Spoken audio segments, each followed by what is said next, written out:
So let me ask you a question. Why is it that some people seem unstoppable when it comes to learning?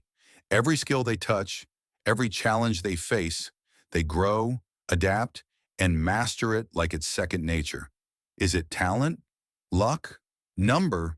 It's a system, a way of training your brain so it has no choice but to improve. And today I'll show you a framework that feels almost unfair. Because once you use it, you'll learn faster than 99% of people who are trying hard but going nowhere. Phase 1, submission. At the start, you don't need creativity. You don't need brilliance. You need submission. Submission to the process, submission to discipline. When you begin learning something, the only thing that matters is absorbing the foundations until they become second nature. Think of it like building a house. If the foundation is weak, no amount of decoration saves it. So, read the basics, drill the basics, repeat them until you could explain them half asleep, and forget about originality in the beginning. You can't bend the rules until you know them inside out. That's why most people fail. They want to innovate before they've even learned how to hold the tool. Phase 2, resistance. Once the fundamentals are yours, it's time to fight them. This is the phase of resistance.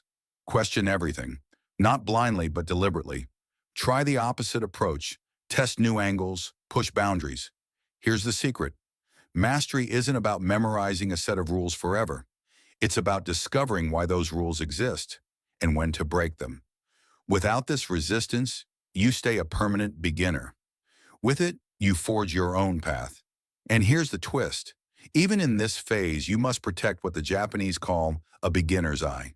If you ever believe you're too advanced to learn, you've already stopped growing. The people who stay hungry, curious, and humble, they are the ones who turn resistance into growth instead of arrogance. Phase 3, creation. Now comes the final stage, creation. You no longer just follow rules. You no longer just break them. You transcend them. This is where skill becomes identity. You don't just play the instrument, you become the musician. You don't just learn the code, you become the builder. You don't just follow discipline, you become discipline. At this point, your work looks effortless to outsiders. They'll say, "You're a natural," but you know the truth. You built this through submission, resistance, and creation. Step by step, layer by layer, until mastery was no longer something you chased, it was something you became.